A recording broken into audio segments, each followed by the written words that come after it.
প্রতিষ্ঠানের কেউ ক্ষতি করতে চাইবে না, এখানে ব্যক্তি সাধক যারা তাদেরকে ধরা। ব্যাংকে আগে মার্জিন ছিল যে 5 to 10%, এখন মার্জিন দিতে হয় 1 to 25%।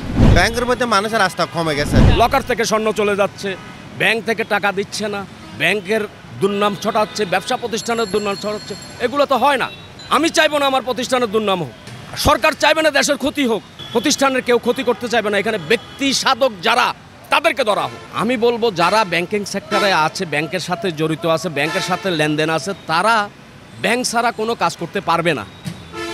সেক্ষেত্রে ব্যাংকে যে আপনি অবহেলা করবেন, ব্যাংকে যে আপনি ব্যাংকের দুর্নাম ছড়াবেন, সেটা হইতে পারে না। সাধারণ জনগণ বলতেছে মানুষের স্বর্ণ চুরি হয়ে যাচ্ছে, 1 লাখ টাকা দিলে 1 টাকা নিতে পারতেছে না, এগুলো মানুষের আনবো না।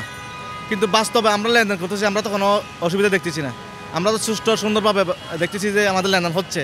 এগুলো বাংলাদেশের মধ্যে কতগুলো ওই অরাজক মানুষ আছে, এরা ফেসবুক দিয়ে বিভিন্ন ওই অরাজক সৃষ্টি করে, মানুষকে বিভ্রান্তি করে। যারা সচল আছে, যারা ভালো মানুষ, তারাও এগুলো নিয়ে বিভ্রান্তি থাকে। ব্যাংকে তো মনে করেন আমরা চেক নিয়ে গেলে ওরা আমাদেরকে রেগুলারলি টাকা দিচ্ছে, এবং আমরা আমাদের আমানতগুলো এফডিআর বলেন, যে সঞ্চয় বলেন, এগুলো তো আমরা একটা নির্দিষ্ট দিন শেষে পাচ্ছি।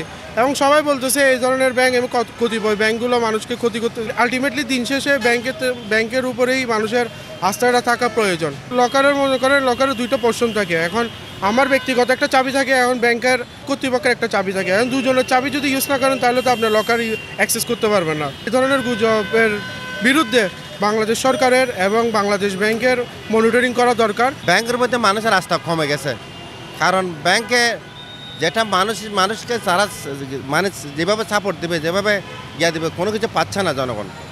টাকা তুলতে গেলে হয়রানি, টাকা চলে যাচ্ছে, ব্যাংক থেকে স্বর্ণ চলে যাচ্ছে, এগুলো মানুষের আস্থা একদম কমে গেছে। ব্যাংকে এখন টাকা রাখতে চাচ্ছে না মানুষ। ব্যাংকের কিছু অসাধু কর্মকর্তা আছে, যেগুলোর কারণে পুরো বাংলাদেশের সব ব্যাংক সেক্টরের একটা অধপতন। টাকা পাচারটা বন্ধ করতে হবে, অর্থনীতিকে যদি রিকাভার করতে হয়। টাকা পাচার যতদিন বন্ধ না হবে ততদিন পর্যন্ত এটা রিকাভার হবে না। ঋণখেলাপি যে আপনার ধরেন মানুষ তো পারতেছে না, যারা ব্যবসায়ী ওরা তো পারতেছে না। এখন ধরেন 1 ডিজিট ছিল, এটাকে এখন 15% করে ফেলছে। ব্যবসাতে তো মানুষ অত টাকা ইনকাম করতে পারতেছে না। ব্যাংকে এলসি নাই, আপনার সাধারণ মানুষ তো এলসি করতে পারতেছে না। এখন আপনি ওই যে কর্পোরেট যেগুলো আছে ওরা এলসি করতেছে কিছু, কিন্তু সাধারণ আর ব্যাংকে আগে মার্জিন ছিল যে 5 to 10%, এখন মার্জিন দিতে হয় 1 to 25%। আপনার লকারটা পুরো কাস্টমারের জিম্মাই। এখানে কাস্টমার যদি না খোলে তাহলে ব্যাংকের বাপের সাধ্য নয় যে লকার করা। কিছু কিছু ব্যাংকের প্রতি সাধারণ মানুষের অনাস্থা তৈরি হয়েছে। যেমন আমরা কিছুদিন আগে দেখলাম ইসলামী ব্যাংকের বিরুদ্ধে একটা অপ্রীতিকর একটা ঘটনা। তারপরে রিসেন্টলি শুনলাম যে ব্যাংকের লকার থেকে স্বর্ণ চুরি হয়ে যাচ্ছে,